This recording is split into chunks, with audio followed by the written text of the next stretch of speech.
welcome your New York Knicks. This for my city, New York, New York City where it's gritty. Yeah, for my city, never pretty. New York City, sing it with me. Yeah, for my city, New York City where it's gritty. NYC, for my city, never pretty. Yeah. New York City, sing it with me. Now we got the Nets that move into town. New York and Brooklyn showdown, but NYC has always been a Knick town. Orange and blue, we rock the colors with pride. Let's take it back to Walt Clyde and Earl Pro going to work on you guys. The UN era was live. It started in 85. The Twin Towers would devour you guys. R.I.P. to Dave the Butcher. We could never overlook a Knick legend up in heaven smiling down on our future. Bernard King, he was a scoring machine. He was a human wrecking ball, straight up destroying your team. There was no defense you could draw in the scheme. From post-game to mid-range, you had no chance. He would just shatter your dreams. Rod Strickland, Action Jackson, John Starks, he played with passion. Larry Johnson, Oak and Mason did a lot of party crashing. On any team who tried to step to NY. And if you put the jersey on, you better rock it with pride. Yeah. What up, y'all? Stills the Great. Knicks Talk Nation Radio every Sunday, 2 p.m. You know what it is, barsandhoopsradio.com. You know what I mean? Let's get right to it. You know what I mean? You see I'm wearing my blue and orange today. I ain't got my Knicks logo on, but you see what it is, man. Queens thing, blue and orange thing. The Knicks did the first thing that they ever did since 1999, man. They won a first round playoff series opening game. You know what I mean? And shout out to all the Knicks fans that believed. Shout out to the Knicks that went into Cleveland and handled their business like they were supposed to. Like I told everybody, and I'm gonna talk my mess today. You know what I mean? Because if you checked us out on Friday on the No Off Seasons podcast, myself featuring my co-host 3D, we spoke about this, man. We spoke about the Knicks. Well, at least I spoke about the Knicks actually coming into game one, stealing game one, and then taking game two handily on Tuesday, going into the Garden up 2-0. And people looked at me like I had 8 heads. Oh, I'm crazy. The Knicks ain't that good. Jalen Brunson isn't this. What is Julius Randle going to look like? R.J. Barrett. Everybody gave me every excuse in the world to tell me that the Knicks can't do what they actually did. And yesterday, the referees, and I'm going to say this, man, because I could say it because I'm not tied to the franchise or anything like that. The referees, man. The referees tried their hardest to keep the Cavs in that game early. Now, we've watched the Knicks all season, man, and Jalen Brunson has never gotten into foul trouble as early as he did yesterday. The first 8 minutes of the game, Jalen Brunson had to sit down with 3 fouls. You know what I mean? With 3 fouls. Like, that's unheard of. You know what I mean? And it makes people feel like the games are fixed. You know what I mean? This is why people feel like sports are fixed. The NBA is rigged. People look at these things because all season long, you can't tell me that this man wasn't disciplined enough to not foul people, and knowing how valuable he is to this team, to not put himself in a position the way he had to sit down for an extended period of time, the way that he did yesterday. But guess what? He held it down like a trooper. He sat down, and the Knicks, namely Josh Hart, came into the game and made a big difference yesterday, and the rest of the guys played their role. But we're going to get a little bit deeper into, the playoff game as it stood yesterday, man. And for everybody out there in TV land that's checking in, for everybody out there listening live on Bars and Hoops Radio, the number to call in is 516-206-0711, man. The phone lines are open if you want to come in and share your thoughts on that big victory that the Knicks put up yesterday in Cleveland. You know what I mean? So let's get right to it, man. A lot of our people, man, my honest expectations heading into the season, I must admit, and I have to eat crow, I must admit that I did feel like the Knicks were not equipped to compete this year. I will admit it. I'm not afraid to admit that. The Knicks, I didn't feel that they were equipped to compete this year because of some of the moving pieces and some of the parts that they were missing. But, fortunately, they proved me wrong. You know what I mean? They proved me wrong. I'm not afraid to admit it. I'm not like these other Knicks fans that'll sit there in denial and say this, that, and the third, and then not be able to be a man of my word and say that I was wrong. So I can admit that I was wrong. My expectations for the Knicks, I kind of wanted them to tank because I was on that Wembanyama bandwagon. You know what I mean? I wanted them to get that star. I wanted them to get a star. Shout out to Tips just walking in the building. I wanted them to get a star player. You know what I mean? Because I didn't feel like we had enough horses to compete. You know what I mean? Yeah. And I was wrong. Yes, you are. Yes, you are. Well, welcome, Tips. Yes, how you doing today? Says, how you doing, everybody? How you doing? Yeah, it's a Knicks season right now. I roll with them from the beginning to end. I don't have no story to tell you like my co-host over here. But anywho, how about those Knicks? How about those Knicks? So how about, where'd you watch the game at, Tips, before we get into the meat and potatoes of yesterday? I was watching the game on the job. Had the patience at the job rooting for the Knicks yesterday. How about that? How about that? You know, this is going to be a very interesting series. Well, before you came in, what I was saying was, I said this on Friday, and shout out to my co-host 3D. We got a friendly bet on this one too, man. I told him, I said the Knicks are going to march into Cleveland, and we're winning game one, hands down. Hands down, we're winning game one. And by the time we leave Cleveland, we're coming back to New York up 2-0. And right now, it looks like my prediction is coming through because at the end of the day, the hardest part is out the way. We took back home court advantage. We should have had it from the gate. We should have been the 4th seed. Let's get that. Let's get to that. But we ended up coming in, game one, like I said, took game one with no problem. And I really believe in my heart that the referees prolonged everything. They tried to call as many garbage foul calls on some of the star key players of our team to kind of keep Cleveland in it. Because if you look at it, we handled the Cavaliers from start to finish. There was really no point in time in the game where the Knicks were in trouble. They came back. Cleveland came back. I think they took like a 1-point lead at one point in time, 2-point lead. But there is a missing link on the team. It is a missing link. But I'm going to have to put R.J. Barrett on blast. I mean, yes. I might have to put him on blast. Yeah, we're going to because not for nothing, you couldn't expect a 30-point night from Randall after missing 5 games. That's number one. Mm-hmm. Number two, once Brunson got in the foul problems early in the game, that was supposed to have been R.J. Barrett's time. Absolutely. You shouldn't have had to look for the bench to balance back the game to take the lead so we can control the game. But things do happen. But like I said, R.J. Barrett, watch out for him. If Cleveland do win a game at least, it's going to be because of R.J. Barrett not producing. Now, in all fairness, I must say this too. While R.J. did have some crucial turnovers yesterday, you can kind of tell that he's not really completely in the flow of the offense. And I got to put that on coaching as well. They got to put him in spots to where they get him involved early. I think that most of the problem with him is that he's not getting in the rhythm early, and I think because Jalen Brunson got into foul trouble, it made things tough on R.J. Barrett. You know what I mean? Let's not act like he always had this killer instinct where he just get his own shot and create on his own and create havoc in the lane and stuff like that. R.J. Barrett is a wing player where he flourishes on a break, and he's a great catch and shoot guy coming off of a screen, and that's pretty much his game. He's not a guy that can sit there and break the defense down one-on-one and then score a basket. So that is his weakness. He needs somebody to kind of set it up for him, and I give him a pass yesterday, but in order for the Knicks to, like you said, Tips, handle Cleveland, and like you said, maybe give him a game. Right. R.J. Barrett has to show up. Yeah, he has to. He has to show up. So let's get to the box score. So the final score yesterday was 101-97.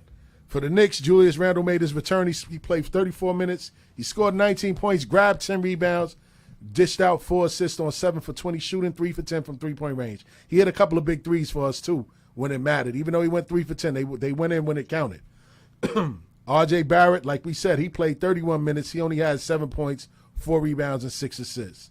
Jalen Brunson, though he was in foul trouble, he still managed to play 30 minutes. He scored 27 points, 2 rebounds, 2 assists on 11 of 24 shooting from the field, and he got to the point where he was looking unstoppable. They couldn't do anything with him. They put Mitchell on him. They chased him, put different bodies on him. He had Garland's heart. Darius Garland couldn't do nothing with him yesterday. No, he couldn't. Couldn't do anything with him yesterday. Quentin Grimes, a quiet night. He's a key as well. He only had 5 points, 5 rebounds, and 1 assist. But he guarding Donovan Mitchell. He's guarding Donovan Mitchell, yes. He played 27 minutes. He guarded Donovan Mitchell every minute of that time he was on the floor. He went 1 for 4 from the field, 1 for 4 from three-point range. That has to change. Mitchell Robinson, quiet but solid game. He finished the game with 6 points, 8 rebounds on 3 of 5 shooting. At least he ain't foul out. And he didn't foul out. He played well. He played well against Josh Allen. Right, you know. Now, against Jared Allen. Now, as far as the bench is concerned, Josh Hart came into the game, played 33 minutes, had 17 points and 10 rebounds. That's big for a guard coming off the bench. Also dished out 2 assists on 8 of 11 shooting from the field, 1 for 2 from three-point range. Efficient. He was efficient from the field, and the team needed that. Emmanuel Quickly had a subpar performance. He went 0 for 5 from the field. He only had 3 points, 3 rebounds, 2 assists. We're looking for him to have a bounce-back game. This is why I don't give Cleveland a chance in Game 2 at all. There's no way Quickly is going to struggle. There's no way Grimes is going to struggle like that again. Quickly, he couldn't score by the half. He couldn't score. Exactly. Couldn't score by the half. And Isaiah Harkenstein played some big minutes for us, gave us 22 minutes off the bench. Hell of a passer. Hell of a passer from the top of the key. He gave us 8 points, 5 rebounds, no assists on 2 or 3 shooting from the field. And Obi Toppin, who I told everybody, Obi is that guy, man. And he's going to show his true colors in the playoffs as he did 2 years ago against Atlanta. He had 14 points, grabbed 9 rebounds. He played 14 minutes. He had 9 points, grabbed 4 rebounds, dished out 1 assist, 3 or 4 from the field, 1 or 2 from three-point range.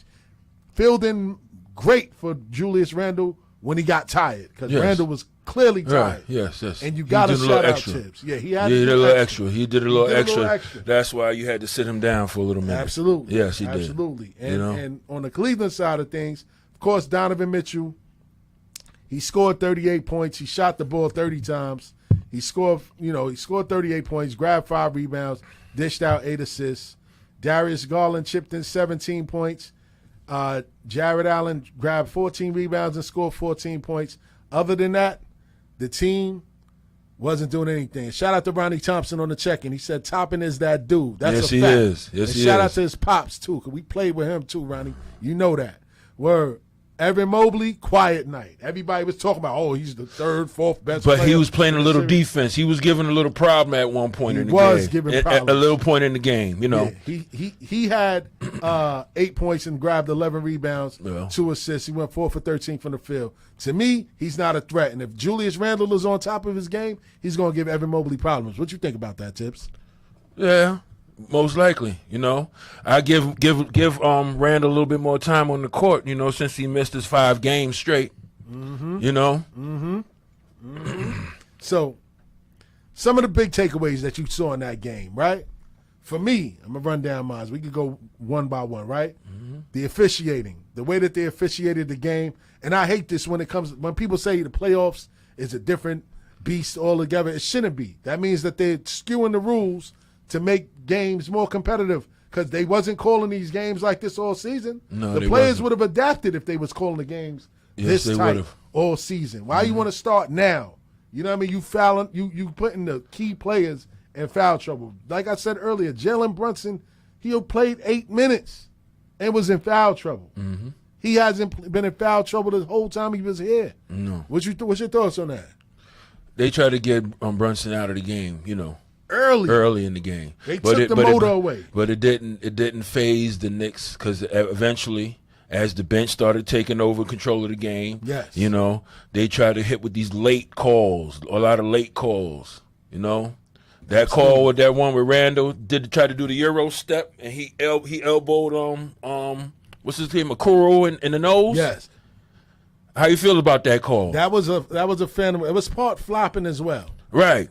And shout out to Zah. He's a hater. said parade on 8th Avenue. So that call was definitely a flop. You know, because he tried to do a Euro step and he tried to lay it in, but it didn't work out the way, you know, Randall thought it was going to be. And they tried to say it was a fragrant or something like that. Yeah, to they that tried. effect. They tried that, it, right? They tried it. So now what I am going to say to that, right, is because Julius Randle could have avoided that whole situation had he been under control and had enough sense to say, you know what, I see what he's setting up for. Let me just stop on the drop of a dime, pull up for the little six foot jump shot. Like you usually do. You know what I mean? But yet he wanted to attack the basket and maybe try to get an and one. Maybe. But the smart play in that point would have been to just stop at the drop of a dime, pull up, hit that little bunny, and, you know, it would have been something different then. But he didn't. No, he didn't. Typical Julius Randle fashion. He was out of control. Yes. And he paid for it. You know what I'm saying? Yes, he so did. I'm not going to say that it wasn't a foul because it was blatant the way that he threw that elbow. Right. You know what I mean? It was because he tried the Euro. He tried to do that. He tried the Euro. But this the problem. All these big guys, man. They be doing that, yeah. Doing Euro Giannis be good for that. He's 6'9", 6'10" out here, Euro stepping. You know what I'm saying? For real. Shout out to Ron. He said Randall has to think a little bit more. Of course That's he do. Fact. Of course. Basketball is 90% mental, right? 10% physical. They got to talk to him. They talk to him throughout the game. They just can't let him just be out there playing. Especially he missed some time with the team. That's a fact. You know? But I can't lie.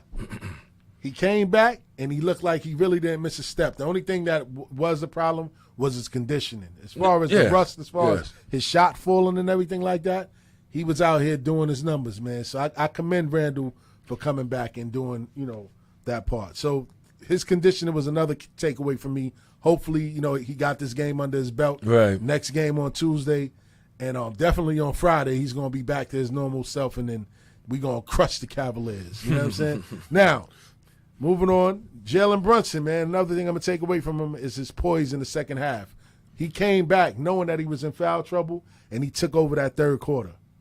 Took over the third quarter, controlled the tempo in the fourth quarter, and he kept the Knicks poised and helped them cruise the victory at the end. What's your thoughts about that?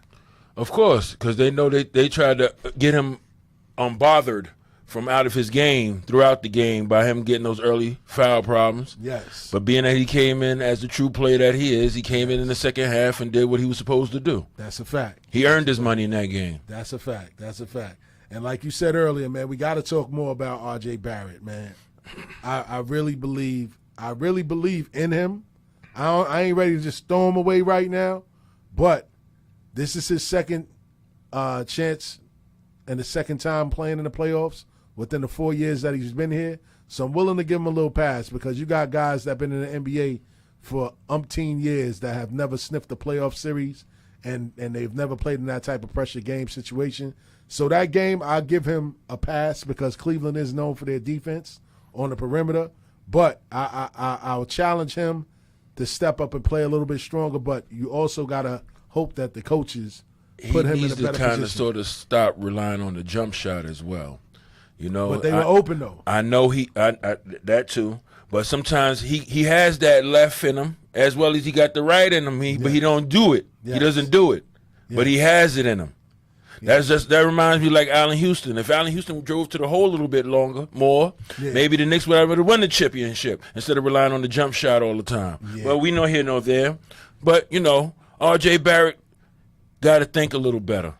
Yeah. He has to think. He has to think. Yeah. He has to. Yeah. You know?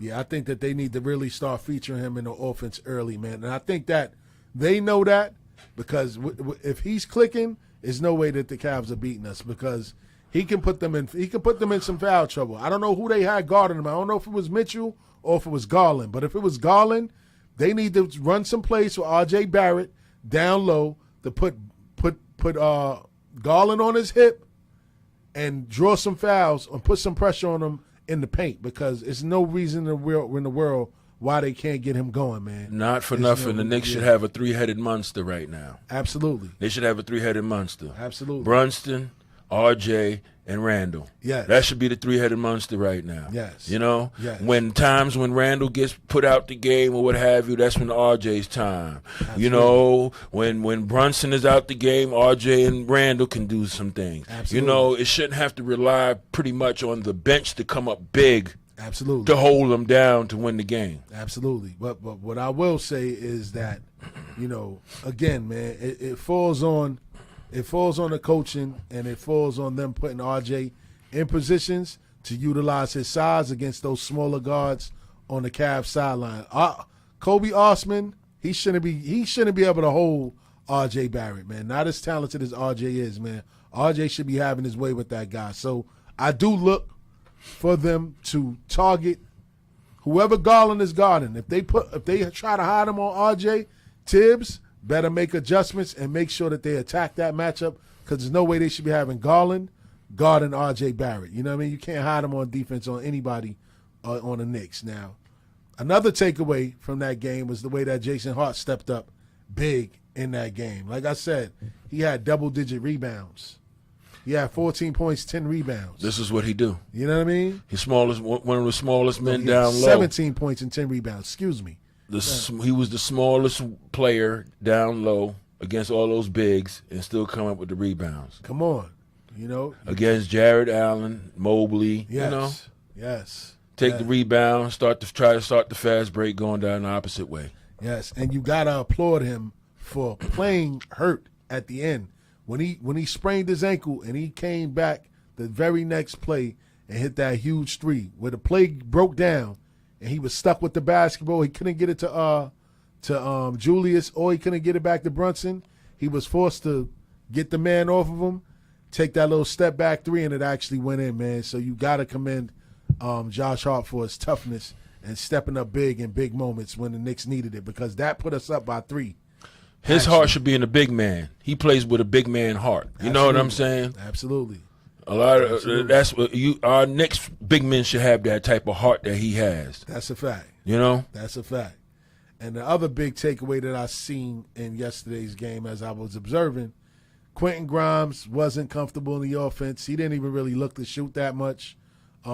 Mitchell Robinson, he played well on defense. They need to reward him a little bit more for his defensive prowess on the offensive end. Run some more pick and rolls for him. Catch him in stride while he's going to the basket. They was looking for him a little bit. They wasn't looking for him, but it was turnovers. They were turnovers. They definitely were turnovers. They stole the ball in midair and stuff like that of that nature and ran back the opposite way. So they was looking for him. Yes. It just didn't work out. Exactly. Now, quickly is going to be the key, because, again, we can probably pencil in Josh Hart for those numbers all series. I don't know about the double-digit rebounds, but as far as the points, it's like every time you look up, he has 14 to 16 points and 7 to 8 rebounds. Mm-hmm. We need quickly to put his stamp on this game as well, because we already have the superior bench, but we need those guys to step up more for the deficiencies on offense. Say if Grimes isn't clicking, we need a guy like IQ to come in. And he's auditioning for the Sixth Man of the Year award right now. Yeah, he is. He is. So there's all eyes on him right now. Absolutely. Just like it is on Brunson for most improved. What are they giving him? Most improved player of the year, something like that. Yeah, most improved. I don't know if it's official yet. No, it's not official, but he's in that category. He's in that category with him. It's like two other players. Yeah. He's going against. So. They're all on audition right now. They're auditioning to get those awards. That's a fact, man. And like I said earlier, man, Obi Toppin filled in well for Julius Randle. He didn't disappoint. He looked the exact same way that he looked in Atlanta. He looked comfortable out there. He didn't look like he had any jitters, and he stepped up in a big way, man. Those fast break points mean a lot. Once he get the dunk and he get the team involved, he get himself hyped, and his shot has improved from 3-point range, man. So I give Obi Toppin all the praise in the world, man. He's going to be a key for this team as far as the series is concerned. And if we make a good, big playoff push after the series, if we move on, he has to be at the forefront coming off the bench and doing what he does. And I've been killing this guy all year, and I'm talking about Tom Thibodeau. He coached a hell of a game yesterday. He managed the game well. He didn't really make too many mistakes, and he played 9 men yesterday. He played 9 minutes, even though he was forced, but he played them some big minutes, man. What do you think about that? Obi played 14 minutes yesterday. What's your thoughts on Tibbs? He had to adjust. He had to adjust. He can't be stuck on his on his one-way game plan all throughout the game. Sometimes you got to make adjustments during the game. Yes. He handled it yesterday real well. That's a fact. You know, he's still on notice until the end of this run go, man. He's still on notice, man. He could have a hell of a playoff run and still can get canned at the end of it. That's a fact. You know, that's a fact. So I'm gonna leave my comments for Tibbs right now. What's your thoughts on Spike Lee being courtside in Cleveland? How about that with the bright orange on? With the bright orange on, and Stephen A. with the bright orange suit on yesterday. How about that? Yeah, how about those guys? How about the bandwagon from the fake ass fans like those guys? Put them on blast. Stephen A., you was a fraud, man. Where is the mother, man? You've been, all this fake Nick Job talking you be talking every week, but you the first one to talk about, Donovan Mitchell. We can't let Donovan Mitchell be like you. The thing is this, man. Donovan Mitchell is a star. He's going to do what stars do. Of course. Now, and I love Donovan Mitchell. I wanted him on the Knicks. Don't get me wrong. Great player. But great player. He's not a LeBron. He's not a KD. He's not a Luka Doncic. He's not a Joel Embiid.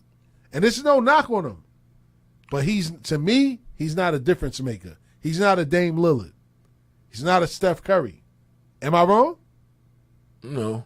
I think with the right team that play like how the Knicks play, I think he would have fit into that, and they might have won the championship that way. Yes. But it didn't happen. He stuck where he at. Shout outs to Cleveland Cavaliers. Shout out to 3D on the check. You heard me, baby. You heard. Yeah, go ahead, Tips. Word. It's crazy. And 3 said I'm absolutely wrong. And don't forget, man, the number is 516-206-0711, man. If you want to call in and talk your talk, and if you want to challenge anything I said, the phone lines are wide open. You know what I mean? But Donovan Mitchell, again, I guess, he shot the ball 30 times yesterday. Shot the ball 30 times to score 38 points. He kept them in the game. Absolutely. If they had another probable player who probably had about 25 points, they might have would have won that game. They might have. But they didn't have it. They didn't have it in them. And who else is going to put that up besides him with his 30, How about Brunson taking Darius Garland's heart? Well, that might happen. Because he ain't even looked to shoot the basketball in the second half. No, he didn't. He didn't look to shoot the basketball. And hey, I'm not mad. I mean, and shout out to the No Off Season podcast. He said, insert Donovan Mitchell with R.J. Barrett, Knicks contend in the Eastern Conference. That's a fact. And Tips just said that. It's the fit for him. You know what I mean? It's the fit for him. The way the Knicks are playing right now, Donovan Mitchell would excel in it. Yeah. The Knicks would definitely be top 2 or 1 in the East, easily, hands down. He's not putting a team on his back like the guys that I mentioned. He's not doing it like a Luka Doncic. He's not doing it like a LeBron. That's why Cleveland went for him. Yeah, exactly. He's not doing it like how a Steph or Dame Lillard was doing it. You know what I'm saying? And he definitely didn't do it in Utah. Lillard, and look at Dame Lillard, as talented as he is. You can only carry a team but so far. Yeah, of course. You know what I mean? So I'm not, and I love Donovan Mitchell. I still hope he comes here because I do think that he's going to end up here once his deal is done in Cleveland. I don't think he's staying there. He wanted to come to New York. You know what I mean? So I'm not knocking him, but I'm not in any fear of him the way that I would be if it was like the 90s Knicks and we was facing a Jordan, or when we were facing LeBron and Dwayne Wade in their prime. I don't look at Donovan Mitchell that way, or the Cleveland Cavaliers that way. He's a great added piece. That's why I said the Knicks in 5, if not 4. Because, like I said, they're going to steal game 2. Not even steal game 2. We're going to take game 2 because we stole game 1. We came in, did what we were supposed to do, as I said we was going to do. We took game 1, took their heart. All the pressure's on them moving forward now. And I really don't think that the Cavs are going to answer the call. Donovan Mitchell may come out, and I don't think he's throwing 38 again. And he's not going to put no 40 ball on the Knicks. I don't see no 50 balls like nah. He's going to do what he does, scores a little 25 to maybe 30. He's looking for the rest of the team to help him out. Yeah. And there's really nobody on the rest of the team that's going to help him out. Evan Mobley was looking like he was trying to do something yesterday, but at the end of the day, how much he ended up with? He ended up with 8 points, 11 rebounds, and 2 assists on 4 of 13 shooting. You know what I mean? And he's supposed to be the third or fourth best player in this series. I don't understand how Cleveland, not for nothing, Cleveland kind of hiccuped this year by adding Donovan Mitchell onto that team, because if I'm not mistaken, they were kind of good last year, right? They had a good record without him on the team. Absolutely. But all of a sudden, he comes on the team now. They rely on him to do everything, but he's not that LeBron that they looking for. And I'm glad you said that, because shout out to No Off-Season Podcast. He said D. Mitch is a 6'2 shooting guard. Of course he's not LeBron, Tatum, Luka. However, he can be the leading scorer on a championship caliber team built correctly, which is true. The Cavs aren't built correctly. That's why I said the Knicks survive. Exactly. Of course not. You know what I'm saying? Now, if he was on this side of the fence, the Knicks would probably sweep the Cavs. You know what I'm saying? And like he said, contend. Well, we contending anyway, because on my brackets on NBA.com, I got the Knicks and the Suns in the finals. You know what I'm saying? Talk to me. Milwaukee's next. You know what I'm saying? Nah, let me not count my chickens before they hatch. But that was my takeaways, man. So as far as Milwaukee go, they have a deep bench. They have a deep bench. The Knicks have a deep bench as well. Yeah. So that would be the true test, the benches. It wouldn't be the starting five. It'd be the benches. Yeah, Giannis is the outlier. Right. He's just on a different level. But he can be stopped, too. They might end up losing. Boston do it every time they play him. Talk about it. Right. Boston does that to him every time, so it can happen. Put up the Great Wall of Giannis. Can't get around that nothing. Can't get around nothing. No. Right. Sean Got Bradley. Al Horford making you shoot threes over you. Boy. You know? Old man Al Horford. Come on, man. Word, man. But we ain't talking about no Boston Celtics. Anywho, this is a Knicks station. That's a fact. So, let's get to the Game 2 prediction. So, Game 2, I believe, is on Tuesday, right? What's your predictions for Game 2, Tips? Like, what's your honest prediction on what happens, not from a Knicks fan standpoint? Because I'm going to be honest with my opinion, and it's not because I wear orange and blue glasses. But go ahead, Tips. Somewhere, some lines, one of the other 4 players besides Donovan Mitchell is going to have a 20-point game. Now, we don't know what Donovan Mitchell going to come with, but I got a funny feeling somebody else on that team is going to come with a double-digit points, to help them along. Now, Jared Allen. I think Mitch going to do well against him. But go ahead. This is supposed to have been his year, right? They was talking about that at the beginning of the season. This was supposed to be Jared Allen's year. Out of all the years he been playing with LeBron, KD and all of them, and coming to Cleveland and doing what he's doing, I think R.J. Barrett is going to have about 17 points that night. About 17. He's going to have a double-digit game. He's going to have a little quiet double-digit game. I think Julius Randle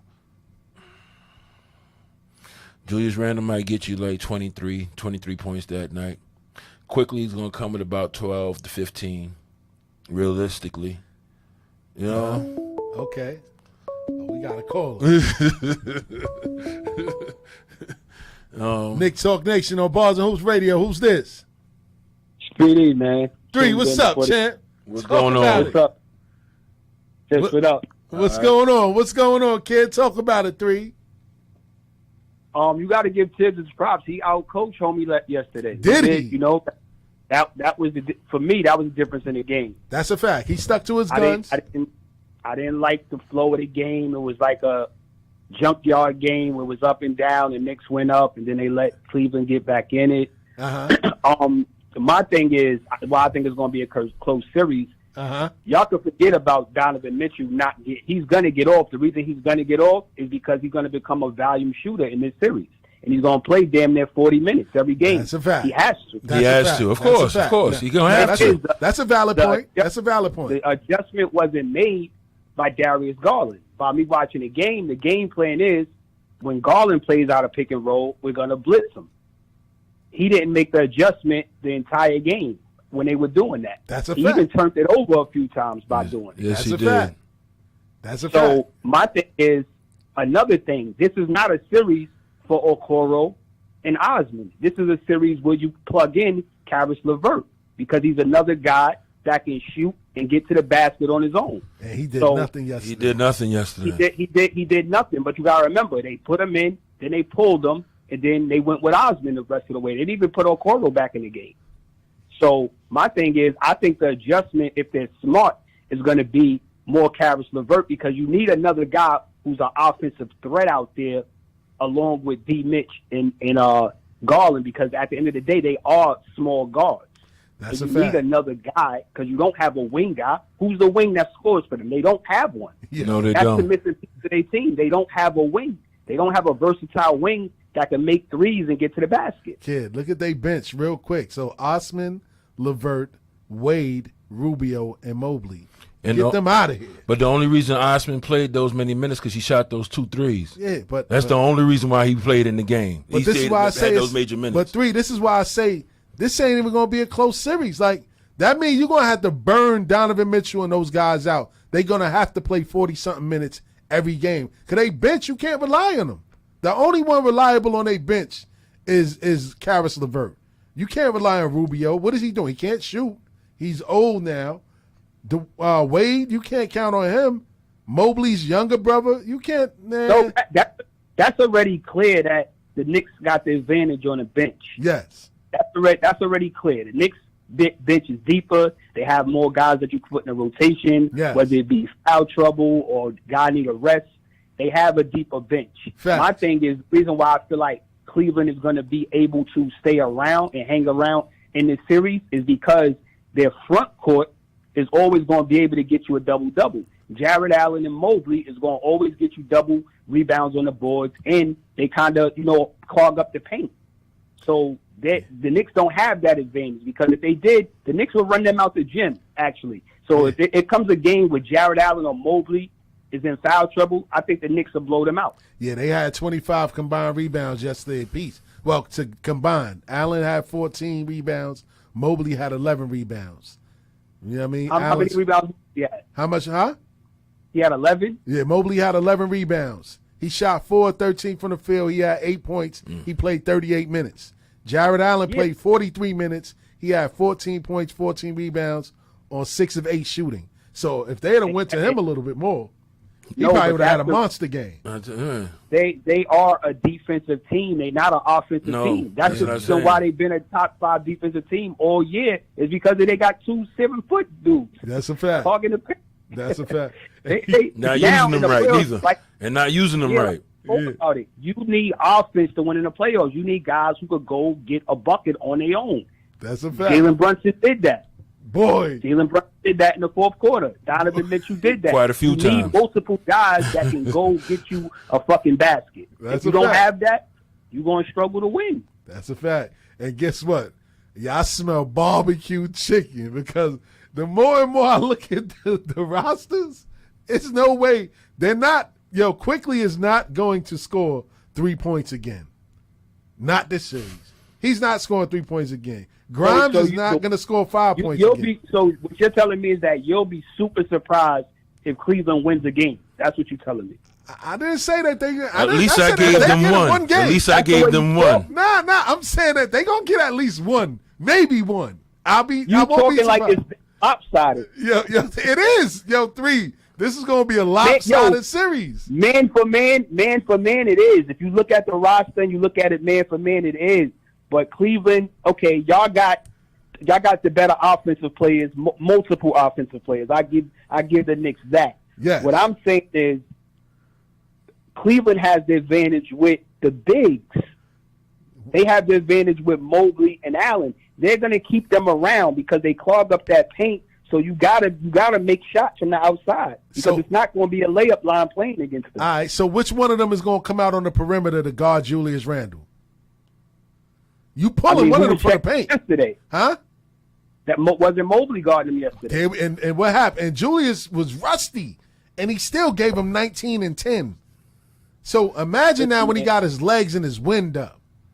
No. We can speak hypothetically because Cleveland could say we lost by what, 3 points? Yes. And we left 7 points at the free throw line. they can say that. Optimistic. No.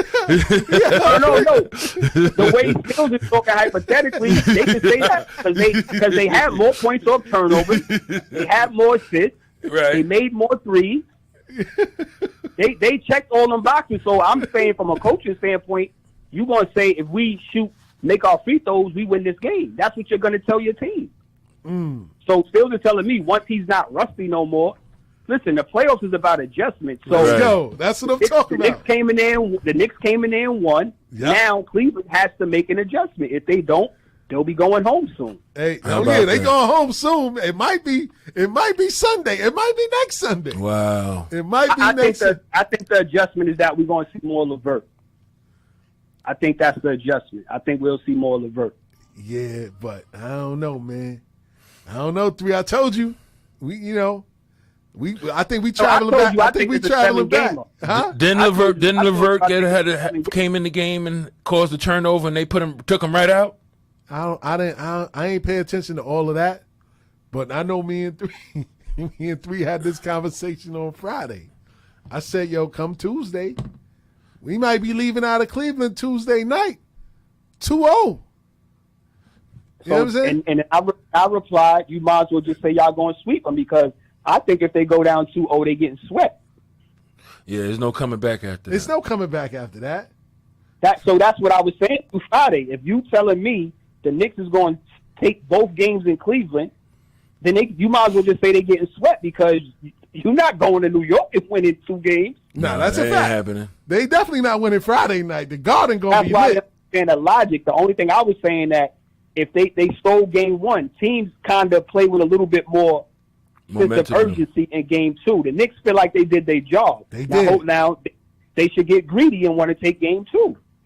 They got him. They got to. You got to put your foot on their neck. They don't have to because they already stole home court. Yeah, that's true. That's true, too.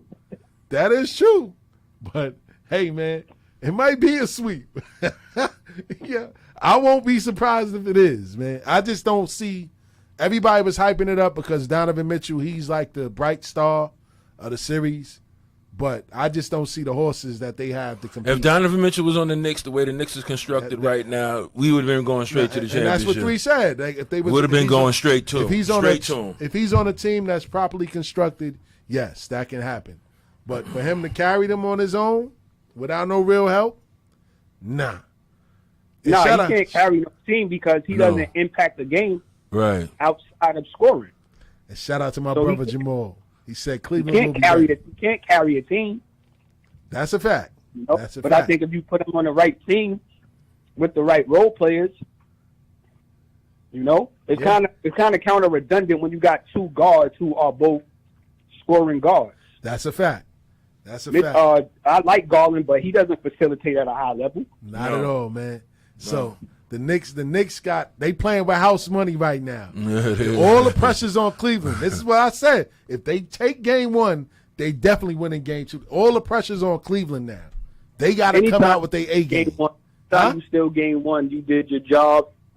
Get greedy and take 2. But if you could still game 1 as a team on the road in the playoffs, that's what you go in there to do. So hey, and like I said earlier, it can happen this year. We sweep them. We cleaned them up too, just like the Celtics. We swept them this season. No, we lost to them one time. One game. That was in the beginning of the season. That was in the beginning of the season. Yeah. We then scraped them ever since. Yeah, we've been scraping them since, man. But yo, man, 3.